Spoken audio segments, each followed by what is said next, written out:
forced contribution. Kahit hindi ka magko-contribute dahil ginuhugot nila sa mandatory payroll deduction, automatic nakakakuha sila taon-taon po, hindi bababa sa 10 milyones. Okay.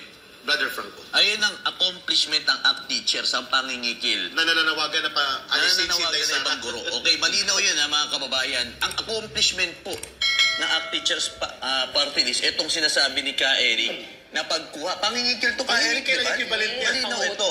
O sige, ngayon ibabalik ko ang tanong sa iyo. Ano ba ang accomplishment ng ating Vice Presidente? Naku. Ay naku, kita naman po Malulunod natin. siya.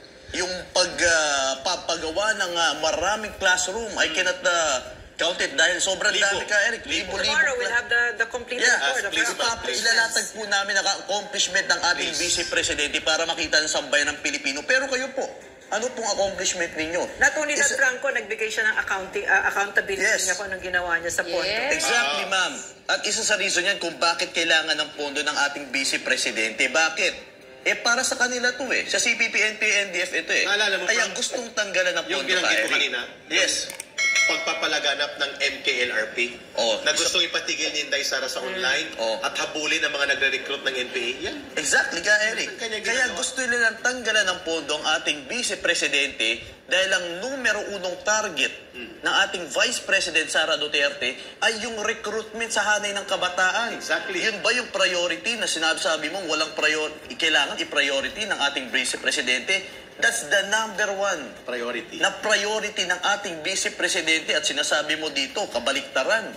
ACT teachers, sabi nila gusto nila magkaroon ng bagong secretary na ipaprioritize ang teachers at estudyante. Exactly yung Hindi ginagawa. ba yun ang ginagawa ng ating Vice Presidente tapos puputulan mo ng pondo? Hindi, at saka di ba yung style ng CPP, they pretend to speak for everybody. As Pero they actually, are. Kaya ganun nga na sila, si paano lang yan, si ano pangalan nun? Sila lang yan. Sila lang kaya Pagkakada, si Antonio Tinio. Tinio. Kaya Naalala nga ko ganito Kaya kinukorek natin ang kanilang pagsusulat dito. Even sa pag-narrative nila, lulukuhin nila mga Pilipino. As if they represent- Teachers and education personnel. Oy, tigilan Kayo niyo lang ganyan. yan.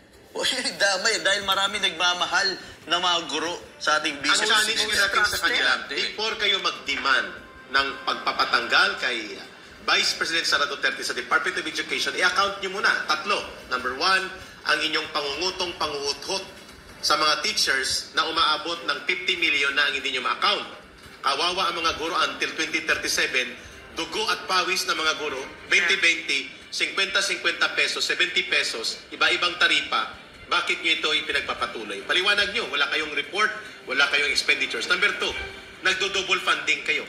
If you are building organizations of teachers, mayroon kayong party list that you can access 100 million pesos. Hindi pa kasama ang inyong 30 million na mga extraordinary fund na pinapalusot nyo sa Kongreso.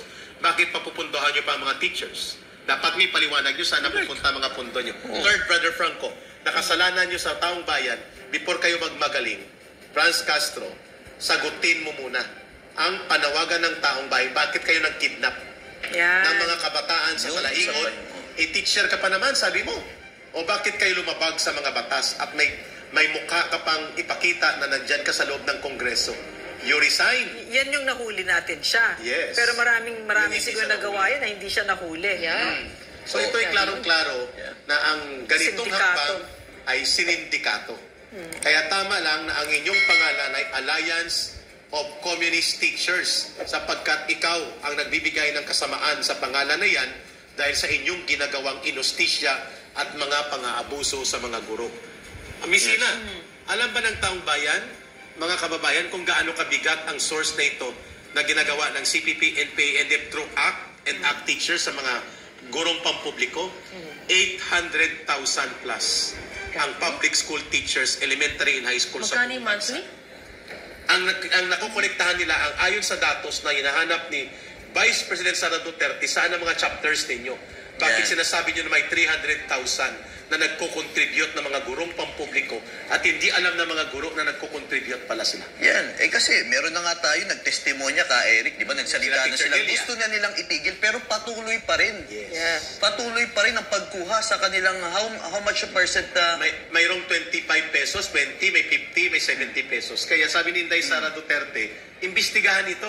ayun, imbestigahan. At dapat Eric. ipatigil ito. At ito gusto kong isa pa sa nasabi nila dito, also at the heart of teachers, which is raising the wages of teachers and non-teaching personnel according to ACT Teachers, as it noted how over 90% of public school teachers do not make a living wages despite being overworked. Bakit hindi nyo itanong yan sa sarili ninyo? At bakit hindi nila i-demand yan sa Presidente? Tsaka sabay kalpas. Tapos Kay Speaker Martin Romualdez. sinabi nila dito, Di ba, ma'am? Yeah. Sara Duterte is not the President.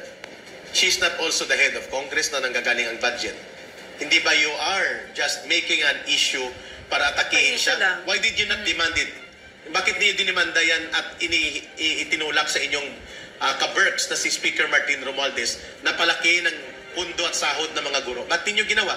And why are you not demanding it from the President who is the head of the government? May comment. Yan nga, exactly. And they pretend that they care so much for the financial security of our teachers. Pero sa ganito, tigilan nyo yung pangingikil niyo, pag-extort nyo, Exactly, ma'am. yung butaw na yan. That's my point. Sinasabi mo, hirap na ang mga guro na Sabay makakuha nakaw. ng sweldo. Sabay Kikilan mo ba? Wala nga yung pinagkaiba sa NPA na Franz nasa de kabundukan. Cotongero.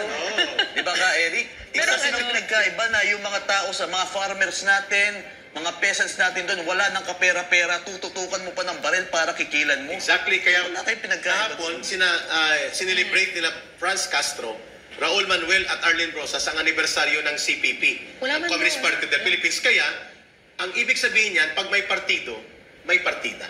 Meron akong basahin na Okay, yan. Naririnig nyo. Ikaw, Franz Castro. Teachers ka pala? Teacher ka saan? Sa pangungutong na yupa ka. Kapal ng mukha mo. Ikaw yung may mugshot sa pangkikidnap mo. Sa mga kabataan dyan sa Talaingod. Teacher sa kutong ka pala, Franz Castro. Langhiya ka.